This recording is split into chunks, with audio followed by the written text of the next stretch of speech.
Welcome back. Now, earlier on, we met Gay, threatened with being cut out of her grandchildren's lives. Well, so saying that she couldn't babysit them on her own. She agreed to spend some time with psychologist Georgia Foster. So please welcome back Gay to see if that session with Georgia has made her want to get real. Here's Gay.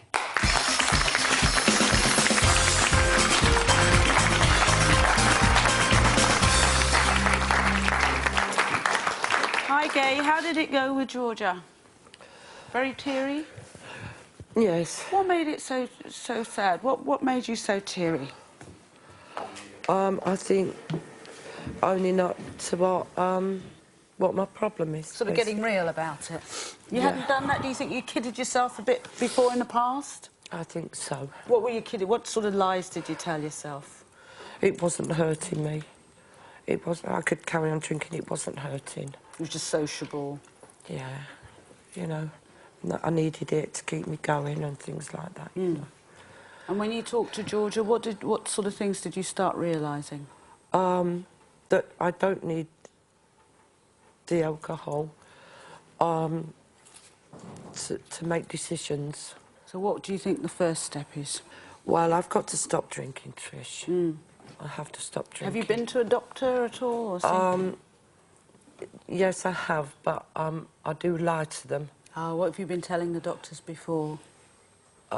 They have been asking me if I've been drinking, and I say yes, but not a lot. I am trying to cut down. So you've been lying? You haven't told the doctors the whole truth? No, I've been lying. That's brave of you to admit that too. So you're saying you need to go back to a doctor, tell them the truth? Yes. And what would you ask for? I'm going back next week, actually. So that gives me the opportunity to have a discussion, and they will put me in touch with a counsellor. OK. And maybe AA or something like that? Yes. A drug and alcohol. If they give you a waiting list for a counsellor, because unfortunately they often do, it doesn't mean that's the end of the road, because there are a lot of drug and alcohol programmes, some of them voluntary in your area, and we can check out what's in your area.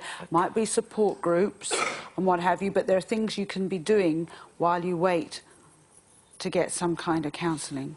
How does it feel having really been honest about things now? I feel greatly relieved. Are you saying you don't have to pretend anymore? No. People know now, and I can work from that. Have you got a message for that guy who's coming in and out of your life and seems to be playing with your head? Yes, but I can't repeat it on TV.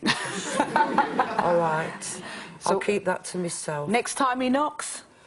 Well, again, I'll keep that to myself. Pretend he's a debt collector. And, you know, Sam, you know the ring you brought me from the children that says nanny? I'm going to be that nanny. I'm going to be that nanny, darling. Come give me a hug, yeah?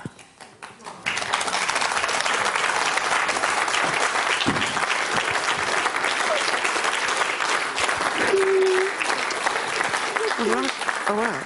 Have a seat. You can perch next to her if you want. What I want to do is come and talk to Georgia. Hi, Georgia. Come over here and we'll have a chat. What did you go through? What did you go through with Gay? Well, one thing that is very clear is that the alcohol, she's been using alcohol to suppress her anger, her fear, and that's one of the reasons why she's drinking. But the problem is that it doesn't go away. Yeah. It just comes back in the morning with a hangover. And I think that one thing is fundamental to her is that when she cuts back on the alcohol, she will see things much more clearly. Yeah. Because also the alcohol makes you physically and emotionally tired, actually, and so everything's just insurmountable. But when you cut back on the alcohol, you'll just have more energy, more clarity. And as I said, she brought these beautiful, loving people into the world. Yeah. She's got to start loving herself.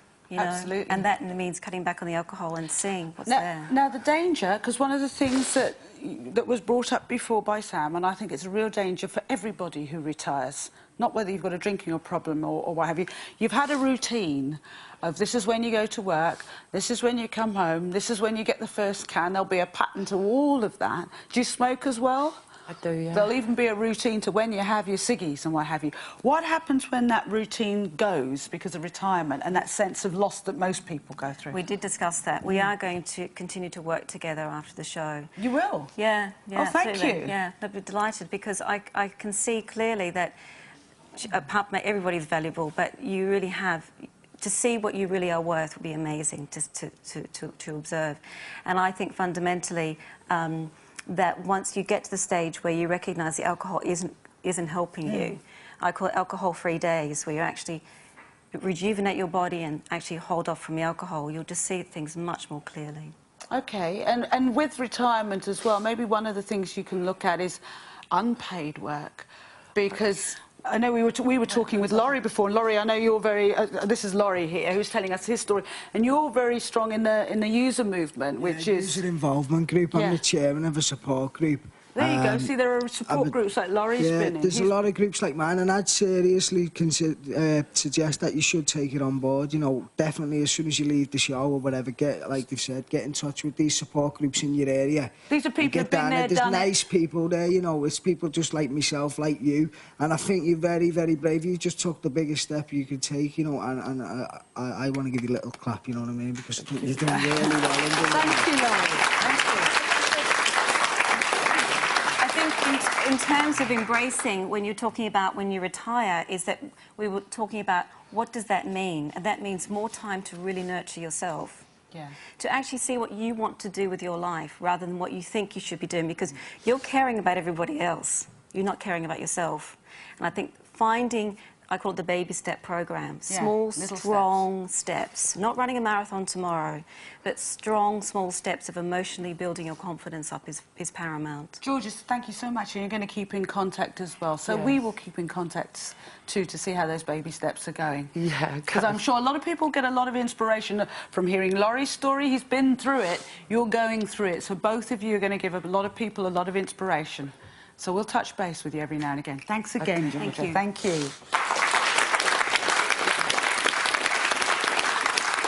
Okay, well, that's all we've got time for today. But remember, if you need help with getting someone to face facts, then maybe I can help you too. All you need to do is call 09012 700 500. Now, maybe they're in a bad relationship, or they're digging themselves deeper and deeper into debt, or is it that they've got an addiction? Just call the number on the screen right now, or you can text Trisha and then your name to 80088.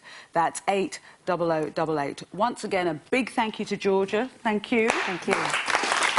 And Laurie, thank you too.